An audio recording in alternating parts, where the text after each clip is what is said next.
was on EQing. What is EQing? It's the sieve that you're straining the rice through to get rid of the yuck stuff that you don't want. Point number one, how should it be used? It should be used to roll off the low end of instruments that aren't supposed to sit in the low end in the mix. For example, let's go into this project. There's one of these instruments. We chuck on span. Okay, this one doesn't have any low end. You shouldn't have anything below 200 on these instruments.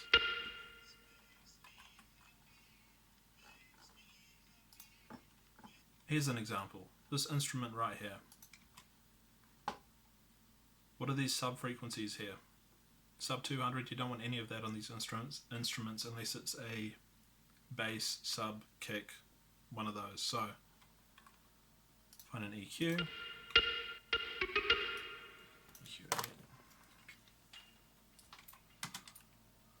Roll off the low end.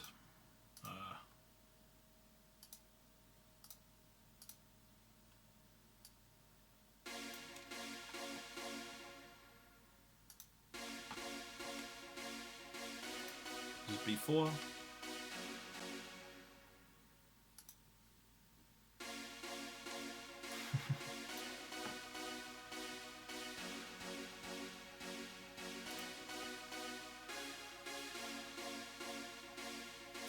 Can you hear the difference? No, me neither. And that's a problem because stuff is being added down here on the frequency spectrum, and it's going to be clogging up the low end for the sub and the kick, and it's not actually adding much to the mix at all. Yeah, so we need to roll that off. The second way it's normally used is to do some EQ notching. So let's add a point here and find a problem frequency by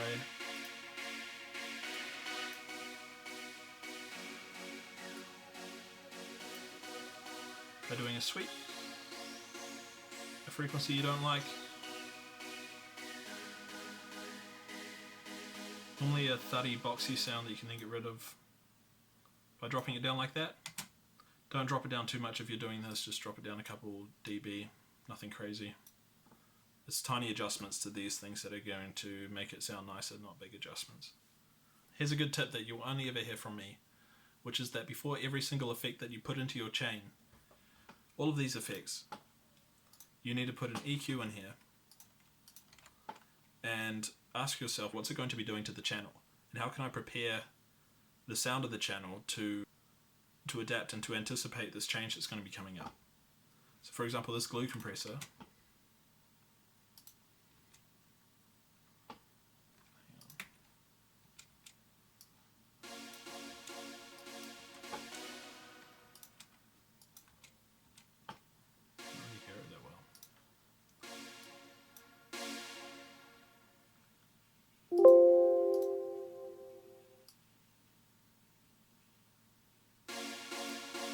okay, this compressor here is just sidechaining from the kick. So how can we adjust this EQ to prepare for that sidechaining that's about to happen? So we can actually change how hard that the sidechain is hitting by making slight nudges in the EQ before and after.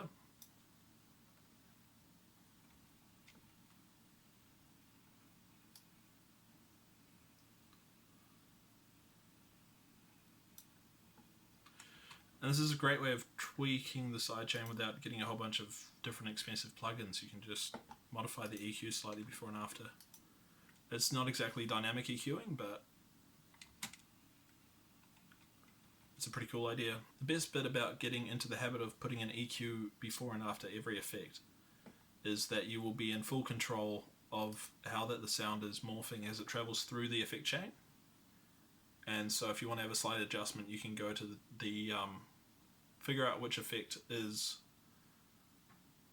causing you to want to change it, and then think about the EQ. Perhaps there's something you can change to the EQ that's going to affect how the effect is going to bolster or hinder the sound. So something we could do here is we could add an EQ before and after this effect, and bump up the high end a bit before the compressor hits, and drop down the high end afterwards, which, just a little bit, and then think about how is it going to change what this sidechain compression is doing to the sound as it's travelling through.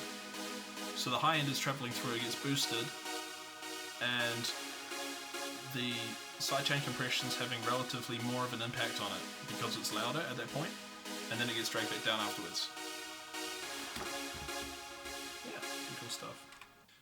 So in this situation, EQ is about adding flexibility to what you can do with your sound, and don't worry about the CPU load of EQ. It has almost no effect on it because it's just a filter. It's just adding and subtracting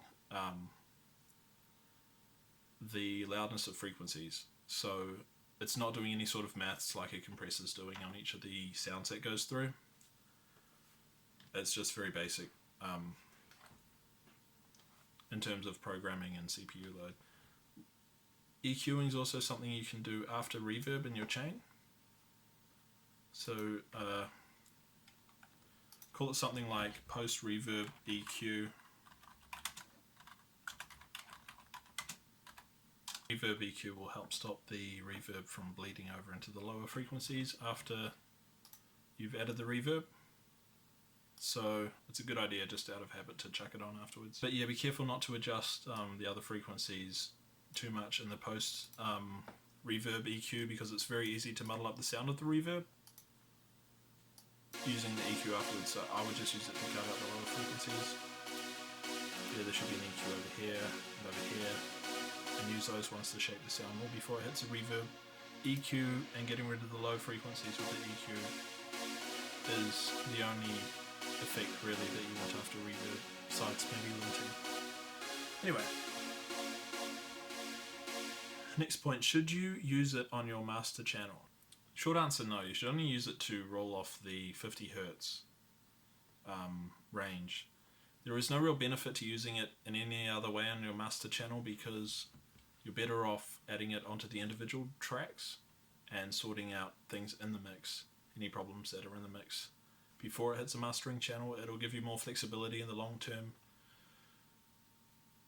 Less problems down the line.